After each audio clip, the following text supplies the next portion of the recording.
பசுக்கள், மான்கள், கொடிய மிருகங்கள், ராட்சசர்கள், பிசாசுகள், மனிதர்கள் முதலியோர்கள் காப்பதினின்றிப் பிறந்தவர்கள். பறவைகள், சர்ப்பங்கள், மீன்கள், ஆமைகள் போன்றவை முட்டையிலிருந்து தோன்றின. இவற்றில் சில நீரில் வாழ்ந்தன, சில நிலத்தில் வாழ்ந்தன. காட்டு ஈக்கள், கொசுக்கள், பேன்கள், ஈக்கள், முட்டைப் பூச்சிகள், மேலும் இவற்றைப் போன்ற எவையெல்லாம் வெப்பத்தினால் புழுக்கத்திலிருந்து பிறக்கின்றனவோ அவை அனைத்தும் க்ஷேதங்கள் எனப்படும். மரங்களும் விதைகளைப் பிளந்துகொண்டு பூமியைப் பிளந்துகொண்டு பிறப்பன. விதைகளிலிருந்து பிறப்பவை போகசில கிளைகளைப் பூமியில் ஊன்றுவதால் மரங்களாகின்றன.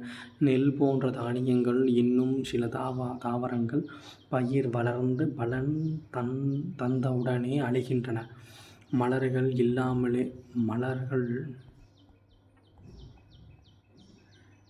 மலர்கள் இல்லாமலேயே பழங்களைத் தரும் மரங்களுக்கு வனஸ்பதிகள் என்று பெயர். பூத்து பலன் தரும் மரங்களுக்கு விருக்ஷம் என்று பெயர். கொத்து கொத்தாகப்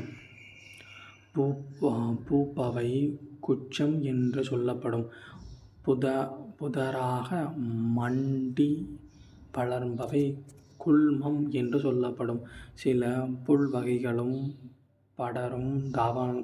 படரும் தாவரங்களும் கொடி வகைகளும் விதைகளிலிருந்து பிறந்தவை. மேலும் சில கிளைகளைப் பூமியில் ஊன்றுவதால் வளர்பவை. இந்தத் தாவரங்கள் அனைத்துமே கர்ம ஹேதுவாக தமோ குணத்துடன் கூடியதாக உணர்வுடன் கூடிய மனமும் பெற்றிருப்பதால் சுக துக்கங்கள் அனுபவிப்பவையாக உள்ளன.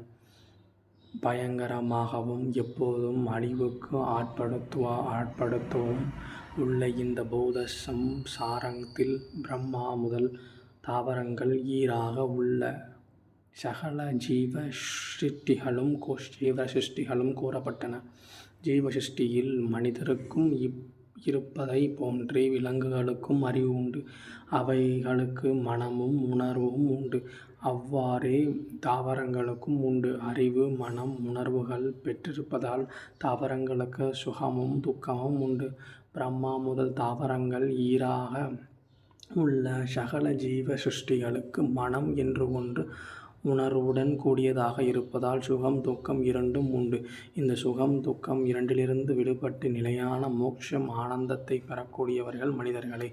அவர்களுக்கென்று விதிக்கப்பட்ட தர்மங்களைக் கடைப்பிடிப்பது ஒன்றே அதை அடையும் வழி. இந்த தர்மங்களை மிக மிக தெளிவாக பின்னால் பார்க்கப் போகிறோம். இப்போது மனு கூறுவதை அடுத்த ஸ்லோகத்தில் பார்ப்போம்.